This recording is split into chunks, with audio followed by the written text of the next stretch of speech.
자, 현대시 지문 봅시다. 현대시 우리가 이제 현대시도 많이 해봐서 잘 알죠? 제부터 뭐부터 봐야 되는지.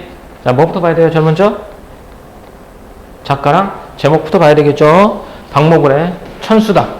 자, 박모굴의 천수답이야.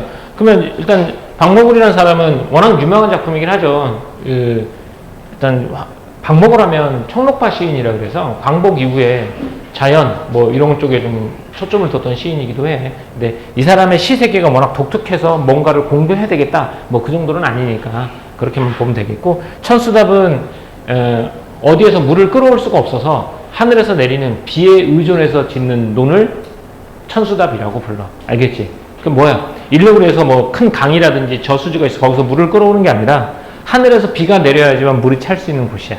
그렇죠? 그러니까 이 천수답을 농사 짓는 데는 뭐가 제일 중요해? 하늘의 날씨가 제일 중요하겠죠? 그런 천수답입니다. 자, 요거 상황, 요런 내용이니까 알고 한번 읽어보세요. 한번 읽어보세요.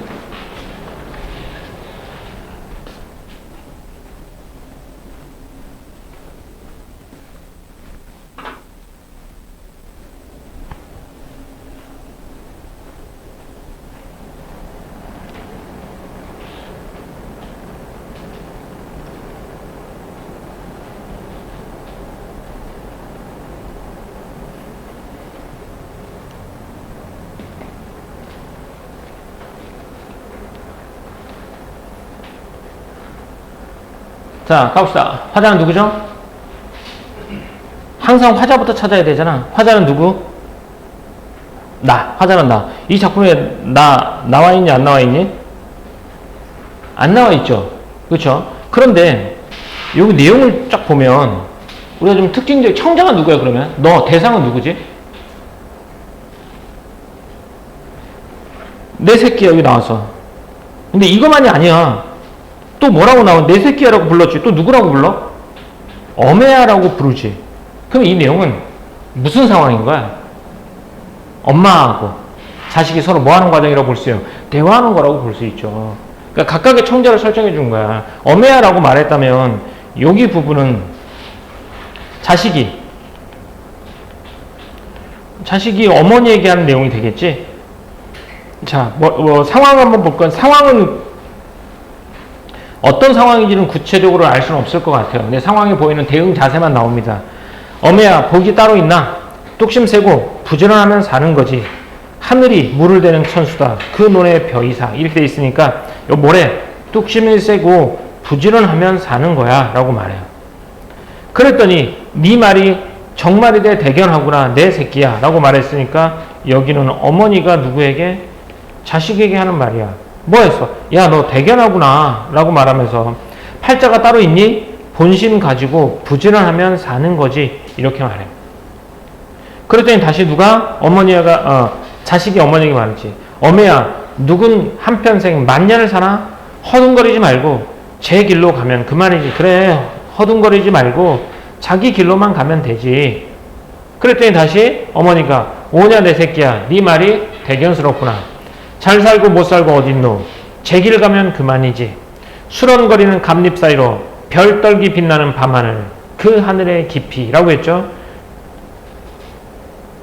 자, 이렇게 말하죠. 여기 있는 내용들을 봐봐. 수런거리는 감잎 사이로 별 떨기 빛나는 밤하늘 그 하늘의 깊이 이렇게 나와 있잖아. 이게 뭘 뜻하는지 정확하게 알 수 있니? 내 지금? 알 수 없지. 알 수 없으면 알 수 없는 건 내비둬. 그냥 제 갈 길만 가자. 허둥거리지 말고 제 갈 길만 가자. 그리고 본심 가지고 부지런히 살자. 또 뚝심 세고 부지런하게 살아가면 되는 거지. 이렇게 말하고 있는 거잖아. 이거 끝. 이렇게. 그러면 우리가 이 중간중간에 나와 있는 이런 말들 있지. 이런 말들이라든지 여기 마지막에 나와 있는 이런 말들의 의미는 잘 모르겠잖아. 그렇다 하더라도 이 작품의 주제가 뭐야? 뚝심 가지고 자기 제 갈 길 부지런하게 가면 된다. 이 내용이겠지. 그럼 이 주제와 관련돼서 이 부분의 의미도 해석이 그렇게 되면 되는 거야. 그러니까 해석이 안 되는 부분을 억지로 막 해석하려고 하지 마. 그럼 오히려 해석이 더 안 돼. 해석이 안 되는 부분을 빼고 해석이 된 부분을 열심히 해석을 해. 그러고 나서 그걸 바탕으로 안 되는 부분도 추리할 수 있으니까. 자, 이렇게 했으니까 바로 문제 가봅시다. 하나의 공통점, 종합적인 감상이죠. 이렇게 잘라져 있고요. 동일한 시어를 반복 이렇게 나와 있고 또 공간학적 이미지 나와 있고, 명령적 어조, 음성 상징어 활용, 수미 상관 방식 이렇게 나와 있어요. 그리고 뒤에 보면 의미 강조는 뭐 반복이면 무조건 의미 강조가 나오는 거고, 구조적 안정감, 수미 상관의 효과 중에 하나가 구조적 안정감이잖아. 여기서 모르는 개념이 있습니까? 여기서 해볼게요. 동일한 시어라고 나와 있는데, 동일한 시어는 한 단어예요. 한 단어 또는 한 어절까지도 포함시킬게요. 이렇게 한 단어 한 어절, 똑같은 단어나 똑같은 어절이 있는지 보면 되는 거야. 자, 본문에 있습니까? 있죠. 뭐 있어요? 그렇죠. 어메야, 내 새끼야 이런 것도 나오고, 네 엄청 뭐 사투리로 뭐라고 그러지 그거? 사투리. 엄쳤구나 이것도 나오죠. 엄쳤구나 여기 나오고, 밑에도 엄쳤구나 이게 나오잖아. 그지? 당연히 맞는 말이고. 좋습니다. 다음. 그러면 가는 맞죠? 공감각적 이미지를 통해 대상의 속성을 나타내고 있다라고 해서, 공감적 심상, 다른 말로 나타내면 얘는 감각의 전이라고 했죠. 감각의 전이. 이 말은 하나의 심상을 다른 심상으로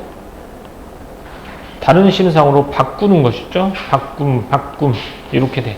일단 그러려면 감각적 심상을 찾아야 되겠지. 감각적 심상 나와 있는 부분에서 전이가 일어났는지 보면 되니까. 자, 일단은 없고요. 여기 이제 수런거리는 이런 거 나와있죠. 수런거리는 무슨 심상? 청각적 심상. 감립 사이로 별떨기 빛나는 밤하늘 그 하늘 깊이. 이거 봐도 감각의 전이는 없죠? 오케이, 없습니다. 그래서 얘는 없어요. X.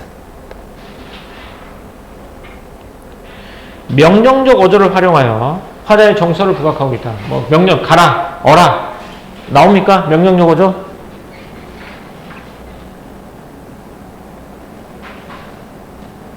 없죠? 없습니다. 얘도 없어. 여기 이제 뭐 평소형 어미 뭐뭐 하는 거지 라는구나, 구나, 감탄형 뭐뭐 구나 이런 것들이 나왔으니까 얘도 없어요. 음성 상징어, 이거 선생님이 음성 상징어는 흉내말이라고 했습니다. 흉내말 두 개요. 의성어하고 의태어 이렇게 두 개가 있고, 의성어는 뭐를 흉내낸 말? 소리를 흉내낸 말. 의태어는 모양이나 동작을 흉내낸 말. 이렇게 되겠죠? 있습니까? 없어요? 진짜? 그렇지. 수런. 그러니까 이게 수런이라는 말은 음성상징어, 의성어라고 말이죠. 그러니까 의성어인지 의태어인지 잘 모르겠다 경우 있잖아. 그런 단어를 나란히 갖다 놔봐. 나란히 갖다 때 되게 자연스러워. 야, 수런 이렇게. 야, 이렇게 도란도란, 수런 이렇게 나오죠? 첩어가, 그러니까 음성상징어는 대부분 첩어가 가능하거든. 그리고 그게 한자어나 단어의 뜻이면 안 돼. 그냥 모양이나 동작을 흉내낸 말이니까 여기 맞았어요. 네, 감립 사이로 수런거리는 이라고 나와 있습니다. 이렇게. 그러면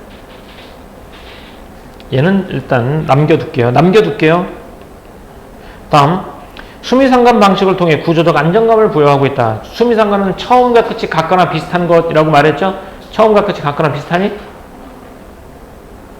처음과 끝이 같거나 비슷해? 아니죠? 이렇게. 그렇다면 구조적 안정감은 아니고요. 이 수미상관 방식 높아심에 한 번만 더 할게요. 처음과 끝이 같거나 비슷한 것을 수미상관이라고 합니다. 수미, 머리 숫자, 꼬리 밑자, 서로 관련이 있다. 머리와 꼬리와 서로 관련이 있다. 이런 뜻이야. 같거나 비슷한 것. 효과는 이로 인해서 나타나는 효과. 첫 번째, 한 번 얘기를 했고 두 번 얘기해 주니까 반복을 통해서 의미 강조. 두 번 얘기하죠. 운율이 만들어집니다. 그래서 운율 형성. 세 번째, 처음과 끝이 딱 잡아주죠. 그래서 구조적 안정감. 네 번째, 마지막을 읽으면 처음과 연결돼요. 이게 순환 구조거든요. 마지막으로 끝나는데 그거랑 처음이랑 똑같아. 그럼 마지막에서 다시 처음으로 넘어가는 거야. 이런 순환 구조를 통해서 여운을 만들어냅니다. 그래서 여운 형성 이렇게 만들어지죠. 자, 그래서 다음 몇 번? 이렇게 됐죠? 그럼 1번하고 몇 번이 남아요? 1번하고 4번? 요거 두 개가 남겠죠? 오케이. 자, 다음. 그러면 남겨두고요. A, E에 대한 이해로 적절하지 않은 거 됐습니다. A는 여긴 가에는 안 나오는 거 같죠? 나 있는 작품이죠. 자, 그러면 요거는 가나 나와 있는데 요는 나까지 하고 나서 한꺼번에 풀어봅시다. 자, 나 가보자. 나 작품은 이형기의 민들레꽃입니다. 제목이 민들레꽃이니까 화자는 민들레꽃을 보고 있거나 아니면 민들레꽃에 대해서 얘기하고 있거나 이럴 것 같죠? 자, 제목이 민들레꽃이라는 거 했으니까 한번 쭉 한번 읽어보세요. 편하게 한번 읽어보세요. 선생님 뭘 물어볼지 알지?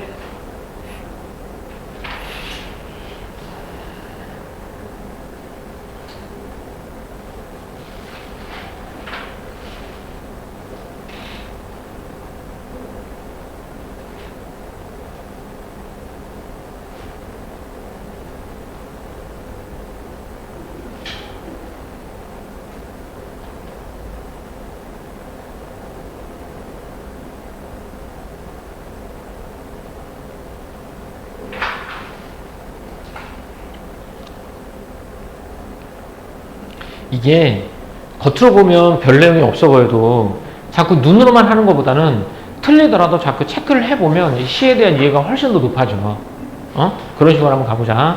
화자는 누구죠? 항상 똑같은 질문. 화자는 누구? 나 여기 작품에 나와 있습니까? 안 나와 있습니까?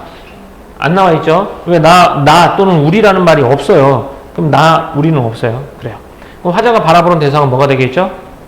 민들레꽃이죠. 자, 민들레꽃이 지금 내가 민들레꽃을 보고 있는 거잖아. 지금 민들레꽃의 지금 상황이 어때요? 쬐끄만 것이 노랗게 전력을 다해 피어 있어요. 이걸 보고 있는 거야. 이걸 보고 있는 거야, 화자는. 또 어떤 걸 보고 있을까? 어디에 피었는지 볼까?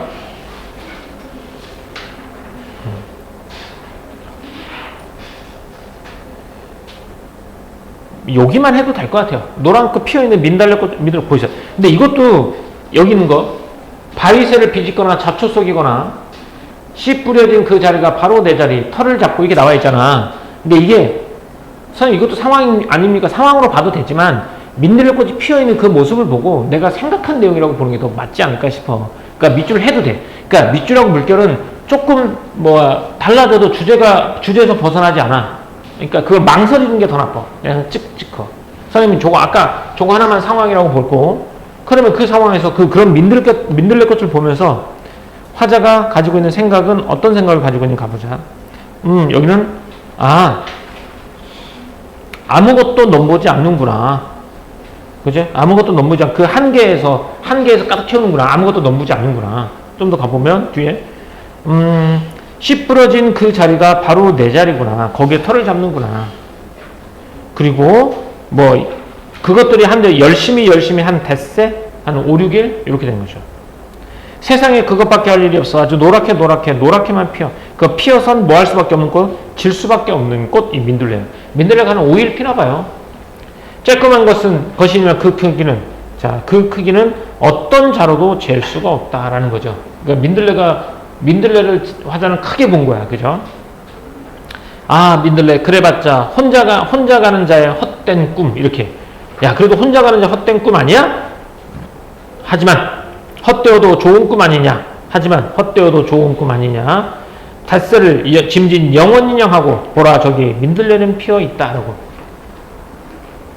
그래서, 처음에는 이제 5일 동안 피는 꽃이야. 그래서 처음에는 그 생각도 열심히 폈는데, 크기가 되게 커. 그래봤자, 혼자 가는 헛된 꿈 아니야? 라고 말할 수 있지만, 그래도 헛되어도 좋은 꿈 아니냐. 이 5일을 영원인 것처럼, 끊임없는 영원인 것처럼 하고 피어있는 저 민들레꽃을 보아라. 이렇게 되겠죠. 이렇게. 좋습니다. 이렇게 봤어요. 자, 또 문제 가볼게요. 1번하고 4번 남아있죠. 동일한 시야의 반복. 볼까요? 똑같은 단어 있습니까? 뭐 있어요? 똑같은 단어 뭐 있어요? 최소한 2번 이상 나오는 거 있잖아. 뭐 있어? 빨리 얘기해. 꽃, 민들레. 그리고, 이렇게 봐봐. 열심히 이렇게 나오잖아. 열심히. 그리고 민들레. 그리고 여기도 꽃도 단어잖아. 그죠? 그러니까 동일한 시어를 사용한 건 누구 맞죠? 그래서 나도 맞고 답은 1번이 되겠습니다. 자, 음성상징어는 있어요, 없어요? 없죠? 음성상징어는 없습니다. 자, 음성상징어는 없어요. 그래서 답은 1번이 되겠습니다. 자, 이것도 가볼게요. 다음. A, E에 대한 예로 적절하지 않은 것에서, 이거 아까 소설에서 풀었던 거랑 똑같아요. 소설에서 기역, 니은, 디귿, 리을, 미음 있었지. 그치? 근데 선생님 무게중심 어떻게 되더라고? 여기서 거꾸로 찾아가는 게 아니라 A를 한번 보고 오라고. 자, A 가볼까요? A는 뭡니까? A. 조그만 것이 노랗게 전력을 다해 노랗게 피어 있다라고 그죠? 여기도 노랗게 전력을 다해 피어 있다라는 거죠. 그러니까 민들레를 보고 화자가 느낀 거예요. 작지만 온님을 다해 선명한 빛깔로 피어 있는 민들레의 모습을 나타내고 있다. 맞습니까? 작지만 조그만 것이 선명한 빛깔, 노랗게 온님을 다해 전력을 다해 라고 나와있지? 오케이, 맞네요. 맞고 B 가보자. B. 아무것도 넘보지 않는다. 다만 혼자 주어진 한계 그 안에서 아슬아슬 한치의 틈도 없이 끝까지라고 했죠. 그러니까 자기한테 주어진 범위 안에서 끝까지 피어있지. 하지만 뭐를 넘지 않는다? 다만 한계 그 밖을 넘지 않는다라고 했지. 한번 가볼까? 다른 공간에 욕심내지 않고 주어진 한계 안에서 홀로 애쓰는 민들레의 모습이 나타나니까. 맞나요? 네, 맞아요. 자, 그 다음 C 가보자. C. C 가봅시다. C. 바위 사이를 비집거나 잡초 썩이거나 씨 뿌려진 그 자리가 바로 내 자리 털을 잡고지. 씨 뿌려진 그 자리에서 털을 내리는 거죠. 씨가 뿌려진 비좁은 것을 자신의 자리로 받아들이고 털을 잡는 민들레의 모습. 맞고 D. 물을 길어 올리는 실뿌리, 어둠을 힘껏 밀어낸 떡잎, 그리고 그것들이 한데 올려 열심히 한 데세라고 나와있죠. 그럼 뿌리와 떡잎 얘네들이 한데 올려서 열심히 해서 하는 거야. 자, 강한 의지와 생명력으로 꽃을 피우기 위해 노력하는 민들레의 모습. 맞습니까? 민들레의 모습 뭘 통해서? 노력하는 열심히 이론을 통해서 알 수 있죠. 그 다음에 마지막 2. 세상에 그 밖에는 할 일이 없어서 아주 노랗게만 피는 꽃, 피어선 질 수밖에 없는 꽃, 피어서 오할 수밖에 없대. 질 수밖에 없다는 거지. 꽃을 피웠지만 세상에서 자신의 할 일을 찾기 위해 결국 질 수밖에 없는 민들레의 모습. 꽃을 펴서. 그러니까 세상에서 자신의 할 일을 찾기 위해서 지는 거니? 얘가 할 일은 뭐야? 할 일은 뭔데?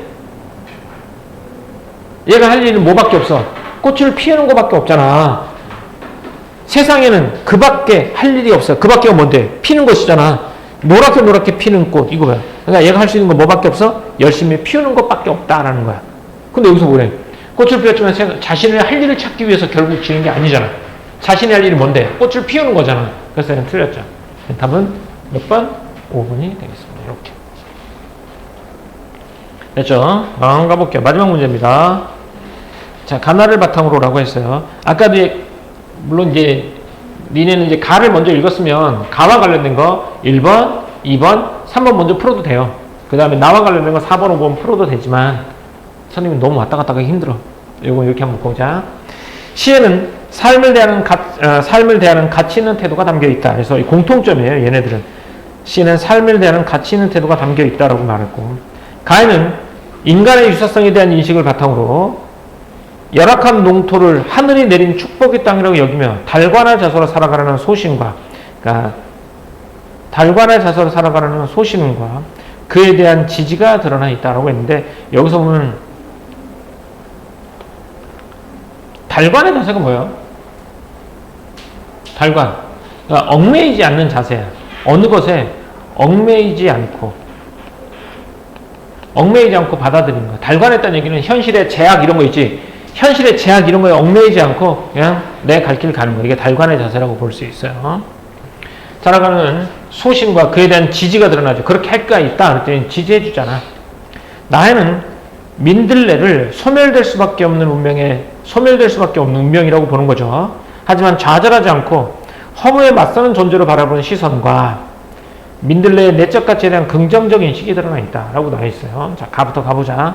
가에는 역시 얘도 똑같아요. 여기 따옴표가 되어 있다는 얘기는 본문에서 가져왔다는 얘기고, 본문에 여기 또 까맣게 칠해져 있습니다. 실제 시험에서도 굵은 글씨로, 진한 글씨로 되어 있어요. 자, 가자. 가에서 천수답을 읽는 삶을 제 길이라고 여기는 것은 찾아봐. 본문에서 천수답을 읽는 일을 제 길이라고 여깁니까? 그걸 찾아야 돼. 맞아? 맞아 안 맞아? 맞지? 좋아. 그래. 여기 있는 것은 달관해져서 살아가는 소시를 드러내는 거 맞죠? 오케이. 다음. 가에서 네 말이 정말이래. 네 말이 대견하구나 라는 것은 슬래시 어미가 내 새끼에게 보내는 거. 지지 맞습니까? 지지 맞죠? 여기도. 달관의 삶을 살아가는 소신과 그에 대한 지지. 어머니가 지지해주면 그래 네가 대견스럽다라고 지지해주는 거죠. 다음 3번. 가에서 누군 한평생 만년을 사냐라고 말하는 것은 이라고 말했죠. 그럼 뭐야? 야 누군 한평생 누군 만년 사니? 다 똑같이 살지 이거지. 인간이 유한한 존재라는 인식을 드러낸 것이겠고 맞습니까? 유한이라는 얘기는 끝이 있어. 누구나 언젠간 죽는다. 이게 유한 존재야. 예. 그리고 다른 말로 필멸자라고 하죠. 반드시 죽을 수밖에 없는 존재들이라고 합니다. 나에서 나아가보자. 그 크기는 어떤 자료도 잴 수 없다고 한 것은 슬래시 그런 내용이 나오죠. 뭘 잴 수 없다고 나옵니까? 크기는 작지만 아마 그 품은 뜻은 잴 수 없다 이런 의미가 가지겠죠. 민들레의 내적 가치에 대한 긍정적 인식을 드러낸 것이겠군. 맞네요. 다음. 나에서 뱃새를 짐짓 영원이냐 하는 모습을 헛된 꿈이라고 하는 것은 슬래시 민들레를 소멸될 수밖에 없는 운명에 맞서는 전제로 바라보는 시선을 드러내겠군이라고 했는데 이거 봐. 뱃새를 짐짓 영원이냐 하는 모습은 헛된 꿈이라고 말하지. 그럼 얘는 민들레가 피어있는 걸 긍정적으로 본 거야? 부정적으로 본 거야? 부정적으로 본 거지. 본문에서 뭐라고 하냐면 헛된 꿈이라고 나와있죠. 하지만 이라고 말했지. 하지만 뒤에 민들레를 소멸할 수밖에 없는 운명에 맞서는 존재 이게 맞서는 존재로 하는 게 아니라 이거 헛된 꿈이라고 한 거면 하면 안 돼. 그지? 그럼 여기서 맞서는 존재로 바라보는 시선은 고기 부분에서는 뭘로 보는 게 맞겠냐? 하지만 헛되어도 좋은 꿈 아니냐? 그지? 보라 저 민들레는 피어있다 이런 거 차라리 이거겠죠. 그러니까 헛된 꿈에 빠져야 돼. 헛된 꿈이라고 본 건 부정적으로 본 거야. 이렇게. 그래서 한번 5번인데 그리고 또 하나 볼게요. 것은 이렇게 나와 있는데 얘도 이제 문제 답이 잘 안 나올 때는 연결을 시켜야 되잖아. 앞과 뒤가. 그래서 앞에 있는 것과 뒤에 있는 부분을 이렇게 긍정적인 의미와 부정적인 의미로 보고 이 슬래시 뒤쪽도 부정과 긍정으로 보잔 말이야. 그럼 이게 답이 맞으려면 앞에가 긍정적인 의미면 뒤도 긍정적인 의미여야 돼. 무조건. 그렇지? 그럼 가보자. 헛된 꿈이라고 했지. 이걸 긍정적으로 본 거야? 부정적으로 본 거야? 부정적으로 본 거지. 여기서 부정적으로 본 거야. 하지만 뒤에 민들레를 소멸할 수밖에 없는 운명이 맞서는 존재로 바라보는 시선은 뭐가 되니? 긍정적인 거지. 그러니까 부정적인 것과 긍정적인 것이 어울리지 않잖아. 그럼 얘는 틀린 거야. 물론 만약에 모든 문제가 이렇게 긍정, 부정, 긍정, 부정으로 답이 나왔다면 이렇게 할 거야. 근데 모든 문제가 그러진 않아. 하지만 1학년 수준, 2학년 수준에서는 그래도 한 60에서 70% 정도는 앞에 내용이 긍정, 부정인지 뒤에 있는 내용이 긍정, 부정인지 요거 연결만 해도 어느 정도는 답이 나온단 말이야. 알겠지? 그런 것에 좀 집중해서 문제를 풀어보면 하나의 요령이겠지. 답이 안 나오면 딱 봤는데 답이 안 나와. 직관적으로 답이 안 나와. 그럼 이 방법도 써보고 저 방법도 써봐야 되잖아. 그 중에 하나가 이 방법인 거야. 이런 것도 기억해 두도록 해. 알겠죠? 오케이. 좋습니다. 다음 거 가자.